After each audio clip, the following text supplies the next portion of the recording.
अस्सलाम वालेकुम रहमतुल्लाह। मैं हूं इरफान अली भट्टी, पाकिस्तान प्रॉपर्टी लीडर्स बहरिया टाउन कराची।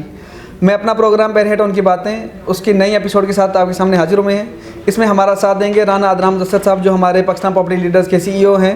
इंशाल्लाह हम उनसे बहरिया की मार्केट के रिलेटेड जो अभी कुछ इशू हुआ है मेंटेनेंस चार्जेस के हवाले से, कुछ बहरिया टाउन में जो प्रॉपर्टी है, नए प्रोजेक्ट्स आ रहे हैं कमर्शियल भी और रेजिडेंशियल भी, इन सब के रिलेटेड कुछ क्वेश्चन करेंगे इनसे और इंशाल्लाह हम इनसे इनकी एक्सपर्ट ओपिनियन लेंगे। तो फर्स्ट ऑफ ऑल अदनाम भाई क्या हाल है? ठीक है अल्हम्दुलिल्लाह जी, आप सुनाए? ठीक है अल्हम्दुलिल्लाह। अदनाम भाई बहुत बहुत शुक्रिया for giving such a precious time. और हम अपने क्वेश्चन की तरफ मूव होते हैं कि अदनाम भाई ये जो मेंटेनेंस चार्जेस के हवाले से बार बार प्रोटेस्ट भी हो रहा है और बहरिया ने इंक्रीमेंट लगाया अच्छा खासा, इस चीज़ के रिलेटेड आप क्या कहेंगे अपने व्यूवर्स के और अपने क्लाइंट्स को? अच्छा, इसमें देखें सबके लिए हमारी एक जैसी राय है। बीइंग बहरिया टाउन रेजिडेंट, तो हमारी भी वही तकलीफ़ या वही डिमांड्स हैं जो बाकी सब की हैं। नो डाउट हम लोग रियल एस्टेट का काम कर रहे हैं, लेकिन इसका ये मतलब नहीं है कि यहाँ पे जो रेजिडेंट्स के प्रॉब्लम होंगे हम उसको अपना प्रॉब्लम नहीं समझेंगे। जहाँ कहीं बहरिया टाउन ने कोई ऐसा स्टेप लिया है जो हमें गैर मुनासिब लगा है, हमने बिल्कुल रेजिडेंट्स का साथ देते हुए हमने हमेशा बात की है। आज भी हम बात कर रहे हैं कि ये जो मेंटेनेंस चार्जेस का अचानक इस तरह से बढ़ा देना वो गैर मुनासिब तरीक़ाकार है। नॉर्मली होता ये है, पूरी दुनिया में ऐसा होता है। देखें, चार्जेस बढ़ते हैं, सब कुछ होता है, लेकिन with the passage of time आपको नोटिफाई किया जाता है। मतलब ऑलरेडी चीज़ें एडवांस में आपके नोटिस में लाई जाती हैं। 10% इंक्रीमेंट हो, 15%, 20%, कुछ इस तरह की चीज़ें हों, और वो एनुअली होते हैं या वो 2 साल के बाद, 6 साल के बाद, मतलब इस तरह की चीज़ें वो बताई जाती हैं। वाटर बिलिंग चार्ज करना कोई जुर्म नहीं है, वो ये चार्ज करें, लेकिन उसके लिए भी ओवर प्राइस करके चार्ज करना वो शायद गलत है।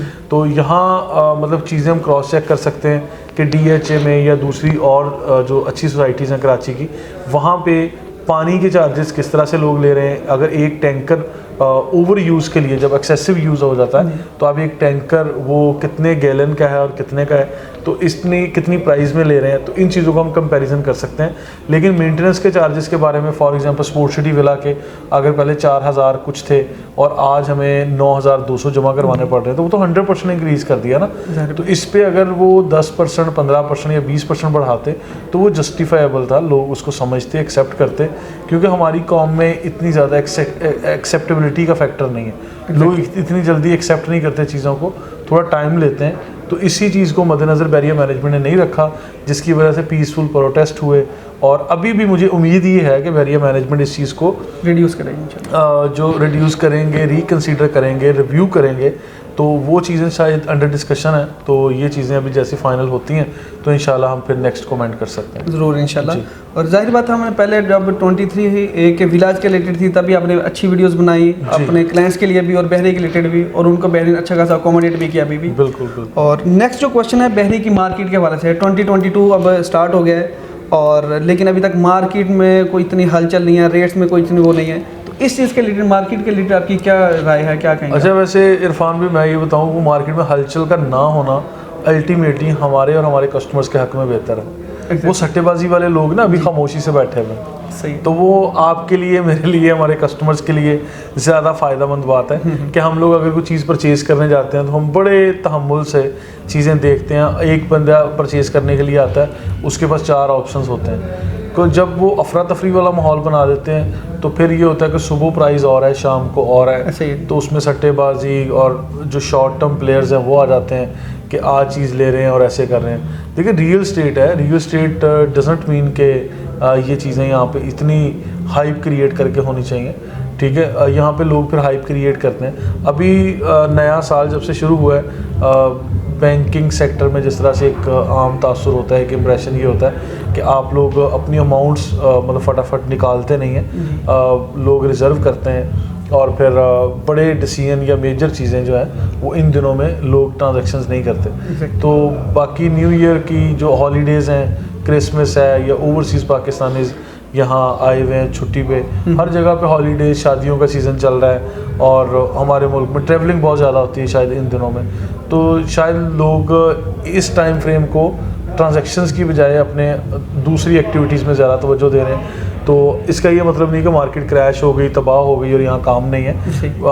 किसी भी टाइम फ्रेम में मैंने तो देखा है कि यहाँ परचेजर भी मौजूद है, यहाँ सेलर भी मौजूद है। सही है। ठीक है, तो वो खैर चीज़ें नॉर्मल है, नॉर्मल ही लेना चाहिए इसको। ये आपने बहुत अच्छा एक बीच में पॉइंट रेस किया है कि जब बहुत ज़्यादा हाइप क्रिएट होती है तब हम अपने क्लाइंट्स को मैक्सिमम 1 या 2 ऑप्शन दे पाते हैं, और अब हमारे पास कोई बायर आता है तो हम उसको 2 से 4 या 8-10 ऑप्शन भी उसके सामने रख सकते हैं, और वो उसमें से चूज कर लेता है कोई एक आधा ऑप्शन जो उसको बेहतर लगता है। और देखिए टाइम टेकिंग होना चाहिए, डिसीजन बड़े तहम्मुल से होना चाहिए, मतलब ये जल्दबाजियाँ और ये चीज़ें वो फिर लॉजिकल नहीं है। अच्छा, एक जो एफबीआर की तरफ से एंटी मनी लॉन्ड्रिंग आजकल एक इशू चला हुआ है जो डीलर्स के रिलेटेड उनके भी है, और ये जितने भी बड़े प्रॉपर्टीज़ के रिलेटेड है, इसको थोड़ा सा अगर एलैबोरेट करें, ये क्या है? अच्छा देखिए, एक एंटी मनी लॉन्ड्रिंग के बारे में मैं ये कमेंट कर देता हूँ, ये इसमें रियल एस्टेट एजेंट्स मतलब हम लोगों पे भी एक जिम्मेदारी आयद होती है इस एक्ट के तहत कि हम लोग भी लोगों की मतलब सीधी सीधी कैश की जो ट्रांजैक्शन थी, ब्लैक मनी आती है, कहीं हमें डाउट्स होते हैं तो हमें वो चीज़ें एक परफॉर्मा मिलता है उसके अंदर मेंशन करनी चाहिए।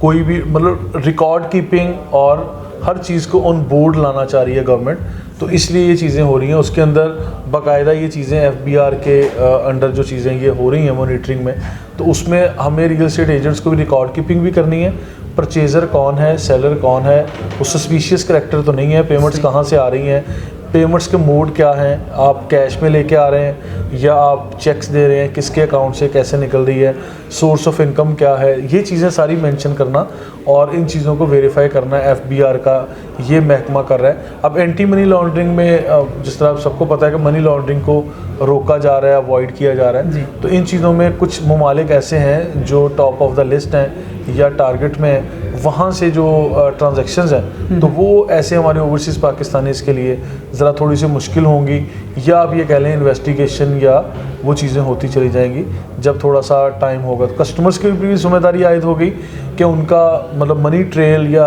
रिस्पॉन्सिबिलिटी उसके अंदर आ गई, और कस्टमर के साथ साथ रियल एस्टेट एजेंट्स पर भी आ गई कि इन लोगों ने भी अपना बीच में लाइसेंस लगाना, बाकायदा कार्ड बन रहा है और वो चीज़ें मतलब रिकॉर्ड के अंदर आ रही। तो ये भी एक चेक एंड बैलेंस अकाउंटेबिलिटी का तरीकाकार है। बाकी जो टैक्स रूटीन के बढ़ते हैं वो इस दफ़ा भी बढ़े हैं, वो टैक्स में कोई ऐसी ज़मीन आसमान का फ़र्क नहीं पड़ा।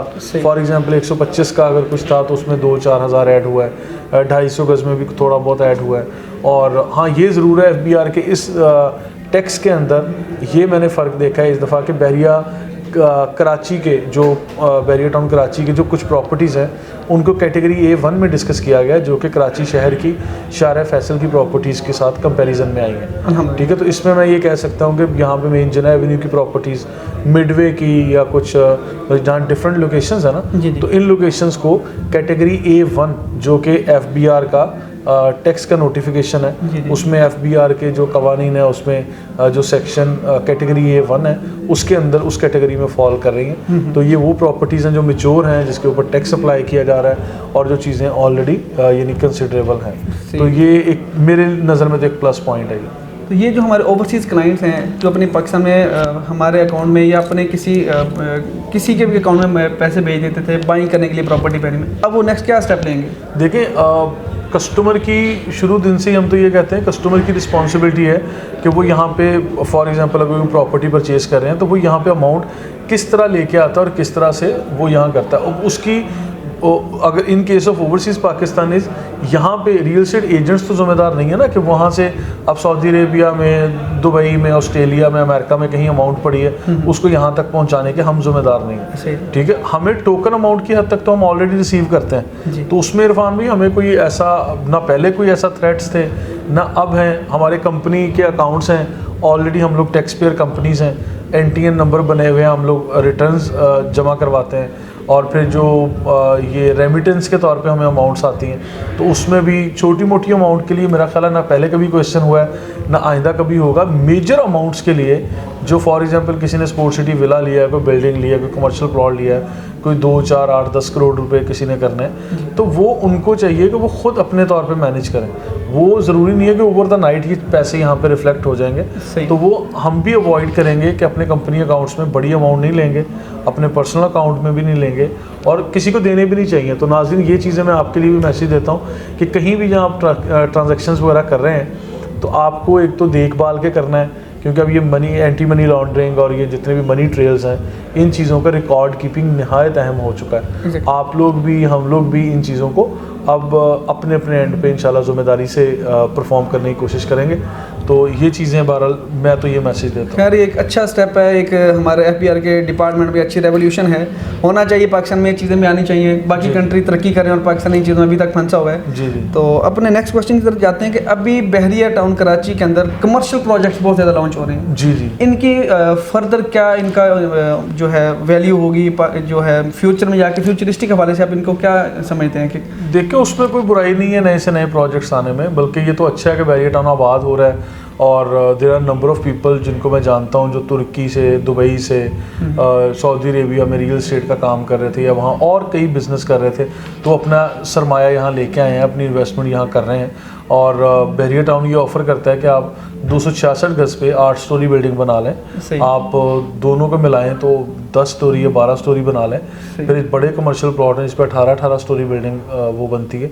तो इस तरह से ये सारी चीज़ें मतलब उसके अंदर बनती हैं, कोई ऐसी मज़ाइके वाली बात नहीं है। और नंबर ऑफ़ अपार्टमेंट्स ना तो इतने ज़्यादा हैं कि वो कराची शहर की आबादी को देखें। देखिए डिमांड एंड सप्लाई वाला फार्मूला, अगर ऐसा कोई सवाल आपके दिलो दिमाग में जन्म ले तो सिंपल एक बात देख लें कि अफोर्डेबिलिटी भी है आवाम में और पब्लिक यहाँ आना भी चाह रही है। यहाँ पे इस वक्त तो रेडी यूनिट्स ही कम है, लोगों की डिमांड ज़्यादा, सप्लाई कम है, अवेलेबिलिटी कम है ना।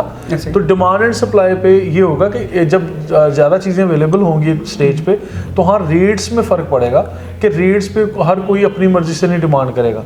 यानी अगर एक कोई 90 लाख रुपए का एक अपार्टमेंट है तो उसके मुकाबले में एक बंदा 1 करोड़ 20 लाख का अपार्टमेंट नहीं बेच सकेगा। वो 90 लाख का है तो उसको फिर मतलब 95 लाख या 1 करोड़ रुपए मांगते हुए जस्टिफाई करना पड़ेगा कि मेरे इस अपार्टमेंट में ये एक एक्स्ट्रा चीज़ है। ठीक है, सेम साइज़ की प्रॉपर्टी होगी, कंपटीशन होगा। आज भी चीज़ें हैं बुकिंग में, इंस्टॉलमेंट में मिल रही हैं, तो वो हमारे नाज़रीन बुक करवा रहे हैं और उनको बुकिंग करवाने का तरीक़ाकार प्राइवेट बिल्डर्स को परखने के कुछ जो में आ रहे हैं वो मैंने बता दिए हैं। बाकी एडवाइस, मशवरे, ये चीज़ें चलती रहती हैं। मैं ये क्वेश्चन अभी आपसे करने वाला था कि इतने अपार्टमेंट्स जो बनते जा रहे हैं मेंजिना से लेके एंड तक, लेकिन आपने बिफोर द टाइम ये इसको अच्छा एलेबोरेट कर दिया है। हमारे क्लाइंट अक्सर पूछते हैं कि इतने अपार्टमेंट लॉन्च होते जा रहे हैं, ये कौन लोग आएंगे और कैसे आएंगे। लेकिन ये देखें कि हम सिंपल कराची की आबादी को देख लें और कराची के हालात को देख लें तो हम इजीली एलेबोरेट, हर कोई विश कर रहा है यहाँ आना, और ये कोई ऐसी अनहोनी बात नहीं है कि कितने का अपार्टमेंट बनेगा। आप काउंट करें, एक सर्वे कर लें कितना टाइम लगता है। आज रेडी यूनिट्स मेरे ख्याल में कोई 15-16 हज़ार से ज़्यादा नहीं है बहरिया टाउन टोटल। ठीक है, उसमें हम अली ब्लॉक के घरों को भी शामिल कर लें, बहरिया टाउन के टोटल अपार्टमेंट, टोटल विलास, टोटल घर, हर चीज़ को आप काउंट कर लें, 15-16 हज़ार 20 हज़ार से कम ही फिगर आपको मिलेगा, इससे ज़्यादा का नहीं। अच्छा, एक चीज़ जो विलास के रेट क्यों इतने हाई हुए हैं, चाहे वो अली ब्लॉक सॉरी उसका है, अली ब्लॉक में तो खैर प्राइवेट कंस्ट्रक्शन हुई है, जो बहरीन जितने भी विलास लॉन्च किए हैं इनके रेट्स क्यों इतने हाई? देखिए दो चीज़ें इंटर रिलेटेड होती है, रियल एस्टेट मार्केट। अब रेडी प्रॉपर्टी जहाँ पे विलास दिए हैं, फॉर एग्जांपल 200 गज़ के हैं, 235 या 152 के या 350 या 500 गज़, ये वाले साइज़ हैं बहरिया टाउन में विलास के। अब विलास की कीमतें क्यों बढ़ी हैं? ऑब्वियस बात है बढ़नी है, जब उसके मुकाबले में किसी भी प्लॉट की कीमतें भी बढ़ रही हैं, आप कंस्ट्रक्शन कॉस्ट भी बढ़ रही है, तो हर तरफ जब चीज़ें बढ़ेंगी तो फिर रेडी प्रॉपर्टी फ़ौरन से लेके फ़ौरन रेंट आउट करना, फ़ौरन से लेके फ़ौरन शिफ्ट होना, तो ऐसी चीज़ें हैं ही कम। तो आपको ऑप्शंस हैं ही कितने, 1000-1200 विलास ये कायद और इकबाल विलास को कुल मिला के बनते हैं। आपके 10 और 11 के विलास देख लें, 31 के, 27 के, ये जिस तरह से मैंने एक फिगर दिया आपको, इसमें अपार्टमेंट्स वगैरह सब कुल मिला भी लें तो ये 15-16 हज़ार बनेंगे, इससे ज़्यादा है ही नहीं। ठीक है, तो वो जब प्लॉट की कीमतें बढ़ेंगी और कंस्ट्रक्शन कॉस्ट बढ़ेगी तो वो ऑब्वियसली रेट्स ऊपर जाते हैं। अगेन वही कह सकते हैं कि डिमांड ज़्यादा है, सप्लाई कम है, और हर बंदा चाहता है कि वो लेके उस वक्त शिफ्ट हो कंस्ट्रक्शन की तरफ, या कुछ लोग अब अल्हम्दुलिल्लाह कंस्ट्रक्शन की तरफ आए हैं। अच्छा, एक क्वेश्चन ये करूँगा कि कंस्ट्रक्शन जो रेवोल्यूशन बहरिया टाउन में आया हुआ है या ऑल ओवर द पाकिस्तान में आया हुआ है, हम स्पेशली बहरिया टाउन के मेंशन करेंगे, इसमें जो कंस्ट्रक्शन रिलेटेड आप क्या कहेंगे, जितना माशाल्लाह बूम आया है कंस्ट्रक्शन में? इरफान भाई ये कहता हूँ नाज़रीन को मैसेज देता हूँ, जितनी जल्दी कंस्ट्रक्शन का इनिशिएटिव ले लें, स्टार्ट कर लें, वो इनके हक़ में बेहतर है। जिन लोगों के प्लॉट्स हैं यहाँ पे जो कंस्ट्रक्शन करना चाह रहे हैं, घर बनाना चाह रहे हैं, क्योंकि आज से 1 साल पहले कंस्ट्रक्शन की फिजिबिलिटी कुछ और बनती थी, सही, आज से 1 साल बाद कुछ और बनेगी और आज की इंटायरली मुख्तलिफ है। ठीक है। अब उसकी वजूहात है ना कि आप देखिए, इसमें कोई ढकी छुपी बात नहीं है। कैलकुलेटर्स आपके पास हैं, ऑनलाइन हर तरह के रेट्स मिल जाते हैं। स्क्वायर फीट टाइल का रेट निकाल लें, स्क्वायर फीट शीशे का, वॉलपेपर का निकाल लें आप, मतलब कोई भी फिनिशिंग मटेरियल है, सीमेंट सरिया बजरी के रेट निकालने हैं, स्क्वायर फीट लेबर प्राइस क्या है, विद मटेरियल विदाउट मटेरियल, आप चीज़ों को कैलकुलेट करेंगे पर स्क्वायर फीट हर चीज़ आपके फिंगर टिप्स पे आ जाएगी। पहले क्या बन रहा था, आज क्या बन रहा है, सारी चीज़ें आपके सामने। तो ये चीज़ें आइंदा 2 साल 5 साल में कंस्ट्रक्शन बिल्डिंग मटेरियल की जो कॉस्ट है वो कहीं से कहीं जाती जा रही है। Exactly. डॉलर रेट कहाँ जा रहा है, अब सरिये की कीमतों को ही आप देख लें। तो इन चीज़ों को मतलब हम अलग नहीं गिन सकते, ये इंटर रिलेटेड होती हैं ऐसे ही। तो किसी भी रेडी प्रॉपर्टी के मुकाबले। रियली कंस्ट्रक्शन के रिलेटेड अल्हम्दुलिल्लाह हम ऑलरेडी भी अपनी बहुत सी वीडियोस दे चुके हैं। हमारा पीपल होम्स अल्हम्दुलिल्लाह कंस्ट्रक्शन डिपार्टमेंट है और राना फारूक साहब इसको हैंडल कर रहे हैं। और कंस्ट्रक्शन के रिलेटेड कुछ भी आपको आइडियाज़ चाहिए हो विद मटेरियल विदाउट मटेरियल, और कंस्ट्रक्शन के किसी भी जो है 125 से लेके 1000 स्क्वायर यार्ड 2000 स्क्वायर यार्ड का, तो इंशाल्लाह हम कंस्ट्रक्शन कर रहे हैं। अगर आप ऑन द स्पॉट आके देखना चाहें तो हम आपको 125, 250, 500, 1000 जो भी हम कंस्ट्रक्शन करें आपको ऑन ग्राउंड जाके इंशाल्लाह विजिट भी करवा सकते हैं। अब मैं अपने आखिरी क्वेश्चन की तरफ जाता हूँ अदनान भाई से कि जो हमारा क्रिकेट स्टेडियम बन रहा है, इंटरनेशनल क्रिकेट स्टेडियम है, इसकी जो सराउंडिंग की प्रॉपर्टी है, अगर जो है प्रिसन 34 हो या कोई भी हो, आप इनकी सराउंडिंग की प्रॉपर्टी की वैल्यू अभी भी 1 करोड़ से ऊपर चली गई है। जैसे प्रिसन 34 है 90 लाख से ऊपर चला गया है, 37 का भी ये है, प्रिसन 33 में 33 में उन्होंने शॉपिंग गैलरी ऑपरेशन कर दी है। इसकी सराउंडिंग को आप क्या कहेंगे कि फ्यूचरिस्टिक हवाले से इसको क्या देखते हैं? इसके लिए इरफान भी अलग से मैंने वीडियोस बना के ऑलरेडी मैसेज दिए हुए हैं। आज आपके सवाल में भी बता देता हूँ कि इनकी कीमतें आज जो बढ़ी हैं वो भी स्टेडियम की वजह से बढ़ी हैं, और आने वाले टाइम में भी स्टेडियम को मरकज़ बना के इसकी सराउंडिंग भी प्रॉपर्टी बढ़ती चली जाएंगी और it may be multiply many times. ठीक है, आज अगर 1 करोड़ का प्लॉट है तो वो 2.5-3 करोड़ का होते हुए टाइम नहीं लगेगा। विला अगर वहाँ पे स्पोर्ट सिटी हमें आज 3 करोड़ के लगभग मिल रहा है तो ये 6 करोड़ तक जाएगा। ये कोई बड़ी बात नहीं है, ये आप भी देखेंगे इंशाल्लाह, हम भी देखेंगे। तो ये कोई बड़ी रॉकेट साइंस नहीं है, कीमतें स्टेडियम के साथ साथ ये बढ़ती हैं। चलिए हम अपने इसी बहरिया टाउन की बातें प्रोग्राम को, इसी एपिसोड को यहीं पे वाइंड अप करते हैं। और इस चीज़ के लिए आपको कुछ भी इन्फॉर्मेशन चाहिए हो, मेरा नंबर +92 3 20 20 28 166 नंबर है, इस पर आप कॉन्टैक्ट कर सकते हैं। अपना ख्याल रखिएगा, अल्लाह निगहबान।